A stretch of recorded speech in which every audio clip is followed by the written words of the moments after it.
नमस्कार. लास्ट लेक्चरमध्ये आपण भारतीय राज्यघटनेची वैशिष्ट्ये हा टॉपिक क्लिअर केला. तर त्याच टॉपिकच्या शेवटी भारतीय राज्यघटनेवरील टीका अशी एक 7-8 लोकांची नावं दिलेली आहेत आणि त्यांनी काय काय टीका केलेल्या आहेत याच्यावरती पॉईंट सांगितलेले आहेत. बरं, आता महत्त्वाचा पॉईंट असा आहे की याच्यावरती प्रश्न विचारतात का. तर आधीच पॉईंट सांगतो तुम्हाला. आज जो पॉईंट घेणार आहे आपण त्याच्यावरती आत्तापर्यंत एकही प्रश्न विचारलेला नाही आहे, पण अशा प्रकारचे प्रश्न विचारले जातात.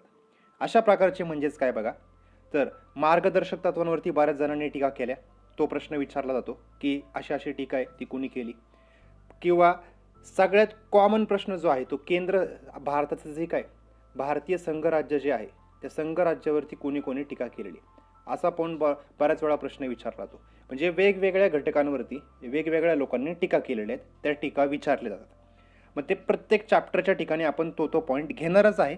पण आज आपण कुठला पॉईंट बघणार आहे, ओव्हरऑल पूर्ण राज्यघटनेवरती काय टीका केलेली आहे हा पॉईंट आपण बघणार आहे.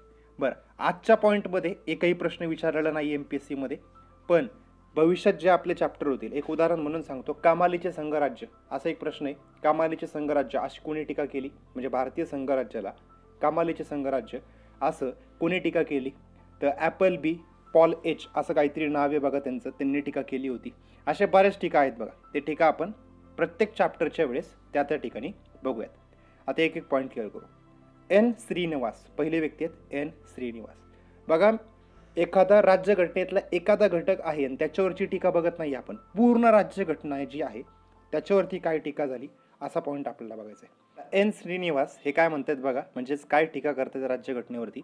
भाषा व आशय या बाबतीत भारतीय राज्यघटना जवळपास 1935च्या कायद्यासारखीच आहे.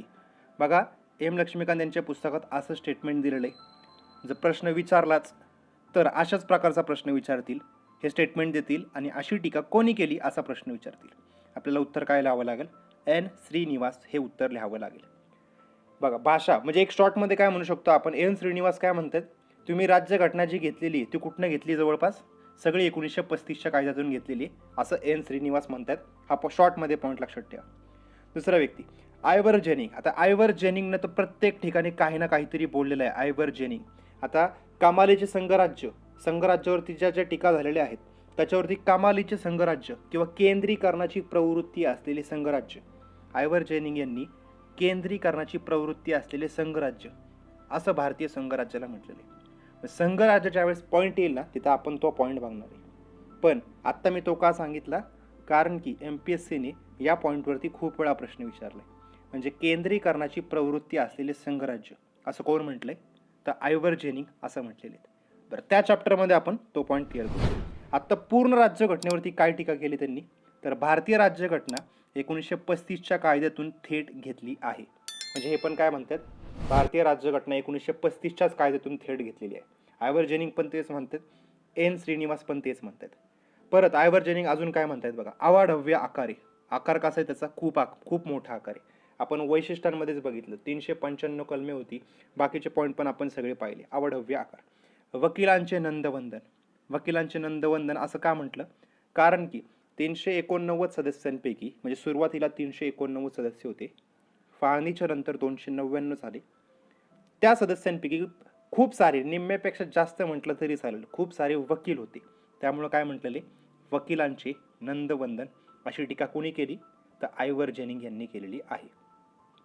पुढचा पॉईंट. तिसरा व्यक्ती कोण आहे, पी आर देशमुख. घटना समितीचे एक सदस्य होते, त्यांनी काय टीका केली आहे बघा, भारतीय राज्यघटना म्हणजे प्रौढ मताधिकाराचा समावेश केलेला 1935चा कायदा होय.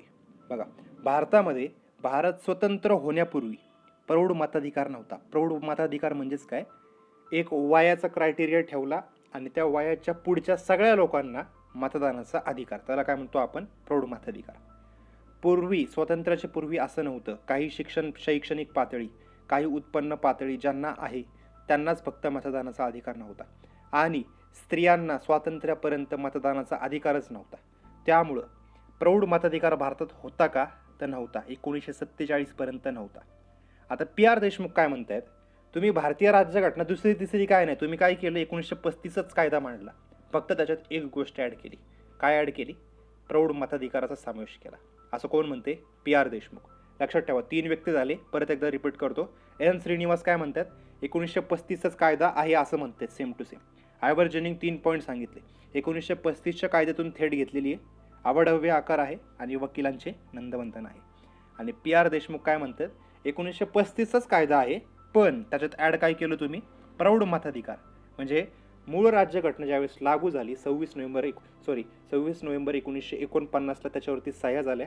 म्हणजे काय झाली, स्वीकृत केली आपण आणि 26 जानेवारी 1950ला लागू झाली. मूळ राज्यघटनेमध्ये 21 वर्ष वय होतं पण 61वी घटना दुरुस्ती झाली 1988 नुसार.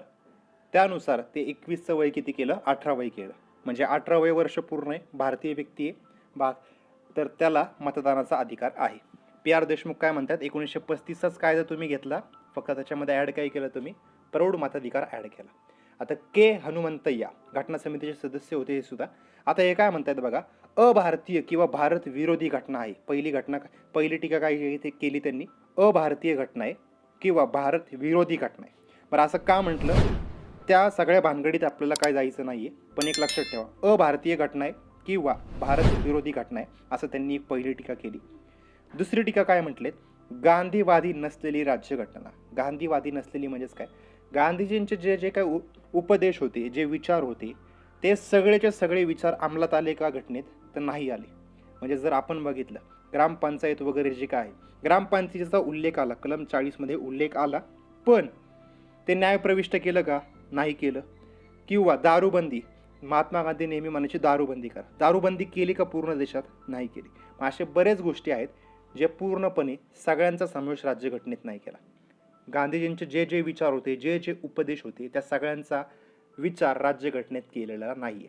त्यामुळं गांधीवादी नसलेली घटना अशी टीका कोणी केली, तर के हनुमंतय्या यांनी केली. अशाच प्रकारे प्रश्न विचारला आहे. आता असं का, म्हणजे गांधीवादी घटना नाही आहे असं का, याचं उत्तर देताना कोणी उत्तर दिलेलं आहे, तर टी प्रकाशम यांनी उत्तर दिलेलं आहे. बघा, टी प्रकाशम यांनी त्याचं उत्तर दिलेलं आहे. उत्तर दिलं म्हणजे नेमकं काय उत्तर दिलं मग, बरं आता उत्तर काय होतं हा काय प्रश्न आपल्याला विचारणार नाही आहेत, पण तरी पण तुम्हाला माहिती असावं म्हणून मी सांगतोय. बघा मी परत एकदा रिपीट करतो, के हनुमंत यांनी काय टीका केली, गांधीवादी नसलेली राज्यघटना अशी टीका केली.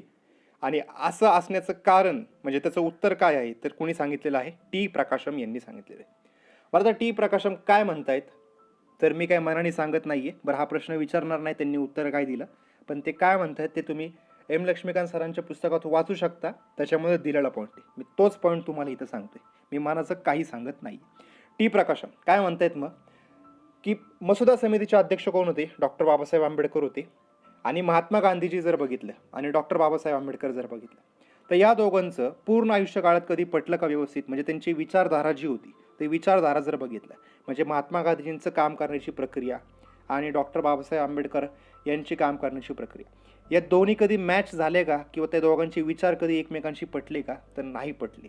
मग त्यामुळंच म्हणजे घटना लिहिण्यासाठी कोण होतं, डॉक्टर बाबासाहेब आंबेडकर, आणि असं पण म्हणू शकतो.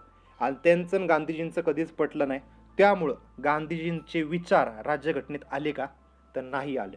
असं कोण सांगते, टी प्रकाशम सांगतायत, मी म्हणत नाहीये. परत एकदा कोट करतो, मी म्हणत नाहीये असं टी प्रकाशम यांनी सांगितलेलं आहे. आणि त्याचा उल्लेख एम लक्ष्मीकांत सरांच्या पुस्तकात तुम्हाला लगेच सापडेल. आता पुढचा पॉईंट, एच के माहेश्वरी. आता एच के माहेश्वरी काय म्हणतात बघा, भारतीय राज्यघटना जी आहे ना, त्या भारतीय राज्यघटनेमध्ये खूप सारे असे बारीक बारीक मायक्रो पॉईंट करून ठेवले, त्याच्यामुळं काय होणार आहे, विवाद उद्भवणार आहेत. त्या विवाद उद्भवल्यामुळं काय होणार आहे, लोक न्यायालयात जाणार आहेत. आणि त्या लोक न्यायालयात गेल्यामुळं काय होणार आहे, वकिलांना भरपूर काम मिळणार आहे. असं कोण म्हणते, एच के माहेश्वरी असं याच्यावरती टीका करतात. म्हणजे घटनेमध्ये बारके बारके पॉईंट आलेले आहेत, त्याच्यामुळं काय झालं, विवाद वाढणार आहे. विवादामुळं काय होणार आहे, लोक न्यायालयात जाणार आहेत आणि वकिलांना भरपूर काम मिळणार आहे. याचं एक बेस्ट उदाहरण पण सांगतो बघा, संपत्तीचा हक्क ज्यावेळेस रद्द झाला नव्हता, त्यावेळेस संपत्तीच्या वादावरून खूप सारे केसेस काय झाल्या होत्या, न्यायालयात जायच्या. त्यातलीच एक केस उदाहरण म्हणून जर सांगायची झालं मला, तर एकच केस सांगतो जी खूप गाजली. केशवानंद भारती खटला जो होता, त्याचा निकाल 1973ला लागला होता. MPSCने मागं कंबाईनला प्रश्न पण विचारला होता, केशवानंद भारती खटला त्याचं साल विचारलं होतं 1973. तर ती कशाच्या संदर्भात होती, तर संपत्तीच्या हक्का संदर्भात ती केस होती बघा. म्हणजे असे खूप सारे वाद फक्त संपत्तीचा हक्कच नाही, घटनेत असे खूप सारे बारीक बारीक मायक्रो पॉईंट आहेत. त्याच्यामुळं काय होतं, विवाद उद्भवतात, लोक न्यायालयात जातात आणि वकिलांना त्याच्यामुळं भरपूर काम भेटतं. असं कुणी टीका केलेली आहे? HK माहेश्वरी यांनी टीका केलेली आहे. पण आजच्या लेक्चरमध्ये आपण जो पॉईंट पाहिलेले आहेत ना, त्या पॉईंटवरती आत्तापर्यंत एकही प्रश्न विचारलेला नाही आहे. पण मी घेण्याचं मूळ कारण काय होतं, की मी आजच्या लेक्चरपर्यंत मी एक पण पॉईंट स्किप केलेला नाही. एम लक्ष्मीकांत यांच्या पुस्तकातून एक पण पॉईंट स्किप नाही केला. त्यामुळं हा पण स्किप नव्हता करायचा, त्यामुळे मी पॉईंट इथे घेतलेला आहे. पण आता याच्यावरती प्रश्न विचारलेला नाही, पण विचारला जाऊ शकतो का? तो 100% विचारला जाऊ शकतो. मी कोणत्या बेसवर म्हणतोय? कारण की बाकीच्या चॅप्टरवरती ज्या ज्या टीका झालेल्या आहेत, त्या चॅप्टरच्या टीकांवरती प्रश्न विचारलेले आहे. संघराज्यावरती तर कॉमन प्रश्न आहेत. संघराज्यावरती ज्या ज्या टीका झाल्या त्या सारख्या विचारल्या जातात. त्यातल्या मी 1-2 तुम्हाला सांगितल्या सुद्धा, की आयव्हर्जेनिंग काय म्हणतात, तर केंद्रीकरणाची प्रवृत्ती असलेले संघराज्य, अशी टीका कुणी केली? आयव्हर्जेनिंग यांनी केली होती. असे बरेच पॉईंट आहेत बघा, ते प्रत्येक ठिकाणी आपण बघूया. नेक्स्ट लेक्चरमध्ये आपल्याला आता घटनेचा म्हणजे राज्यघटनेचा सरनामा हा चॅप्टर बघायचा आहे. आता सरनामा बेसिक लेवलला पण खूप सारे प्रश्न आहेत, ते सगळ्यांना सुटतात. आणि मायक्रो लेवल जे असतात ना, मायक्रो लेवलला MPSCच्या मेन्सला प्रश्न विचारतात, म्हणजे ASOला असेल, STIला असेल, मेन्सला प्रश्न विचारतात. ते बऱ्याच जणांचे चुकतात. एक पण पॉईंट नाही चुकला पाहिजे आपल्या राज्यघटनेच्या सरनाम्यावरती. अशा मायक्रो लेवलवरती जाऊन आपण सरनामा पण घेणार आहे. तर नेक्स्ट लेक्चर जरूर बघा.